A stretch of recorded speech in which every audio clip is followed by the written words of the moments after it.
আজকের এই ভিডিওতে আমি আপনাদের সামনে হাজির হয়েছি নায়িকা কোয়েল অভিনীত সেরা 5টি মুভি নিয়ে। নাম্বার 5, দুই পৃথিবী। এবার আর শুধু জিৎ কিংবা শুধু দেব নয়, একই সঙ্গে দুই হিরোর সঙ্গে কোয়েল মল্লিকের ছবি দুই পৃথিবী দর্শকদের পছন্দের তালিকায় অন্যতম। নাম্বার 4, পাগলু। দেব কোয়েল জুটির এই ছবি টলিউডের অন্যতম হিট ছবির মধ্যে একটি। প্রেমের জন্য প্রেমিকার বাবার সঙ্গে লড়াই করতে আমেরিকায় পাড়ি দেয় দেব। ছবির পাশাপাশি এই ছবির গান আজও অনুরাগীদের মুখে মুখে ফিরে। নাম্বার 3, প্রেমের কাহিনী। জিতের পর টলিউড সুপারস্টার দেবের সঙ্গেও জুটি বাঁধেন কোয়েল। মিষ্টি প্রেমের গল্পে তৈরি প্রেমের কাহিনী বক্স অফিসেও সাফল্য পায়। পাশাপাশি এই জুটিও দর্শকদের মন জিতে নেয়। নাম্বার 2, বন্ধন।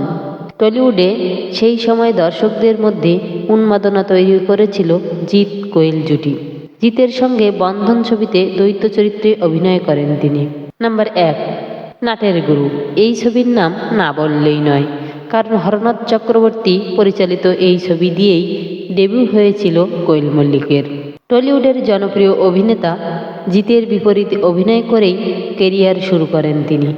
বক্স অফিসেও জিৎ কোয়েল জুটি দারুণ সাফল্য পায়।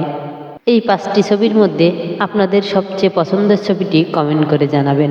ধন্যবাদ সকলকে।